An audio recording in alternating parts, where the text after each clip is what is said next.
My name is Ebony Janice. I go by Ebony Janice, which means that you should call me Ebony Janice. And today I'm here to talk about why dreaming and dream literacy might be my dissertation work. So, I'm currently a full time PhD student and getting my PhD in women's spirituality. And my dissertation, I think, is about Black dreaming as ancestral technology. I don't know.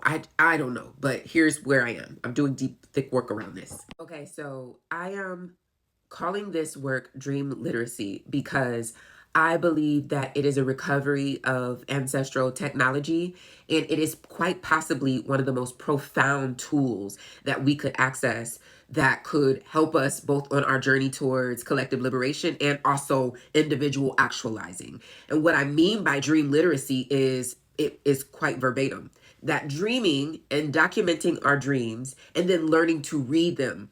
And when I say documenting our dreams, I mean that I am very recently coming out of a 64, ended up being 74-day dream protocol through that was prescribed to me by Babalao as a result of a Dafa reading that I received.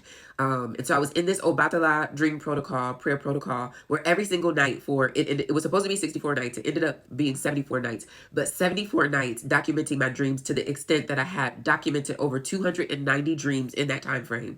There was never any less than 3 dreams a night.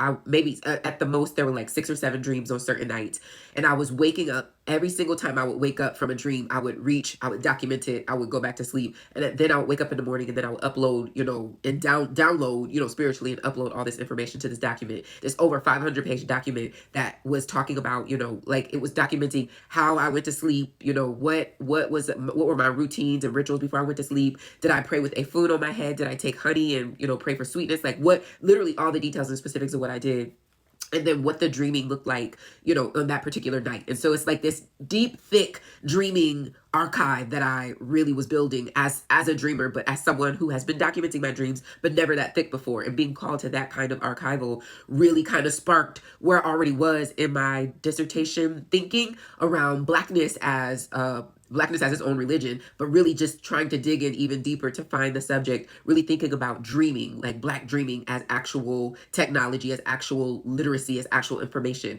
And the reason why I'm saying that this is possibly one of the most profound tools that Black people could be using towards our collective liberation and our individual becoming is because when I tell you that my dreaming be telling me the business, that not just dreaming, but then learning to read those dreams, business. Like I'm not just talking about the prophetic. I'm talking about I had dreams in this time frame that told me how to have a certain conversation to fix something.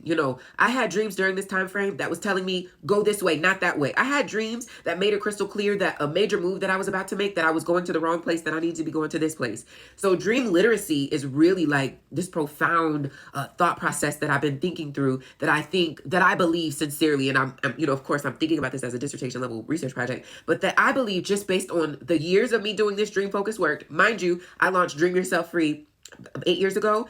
I wrote a book called All the Black Girls Are Activists, a fourth wave womanist pursuit of dreams as radical resistance. And then now here I am doing this deeper dreaming work. And so I think that I am credible to be talking about dreaming, but I wanted to introduce it to you here today, to, in this space, to start thinking about, like, what is your dream literacy? Do you document your dreams? Do you like grab your phone and like, either audio note or write it in a journal or type it out in your notes or get a transcription like Otter or something, an app, and put it on your phone and so that you can speak it and then just fall back to sleep? What do you do to hold on to your dreams? And have you let yourself believe that your dreaming was just arbitrary? Is it possible that you've gone your whole lifetime believing that you was just dreaming miscellaneousness? Meanwhile, all this information sitting right there waiting to guide us and inform us of something. I'm interested. Share with me what your current dream life looks like.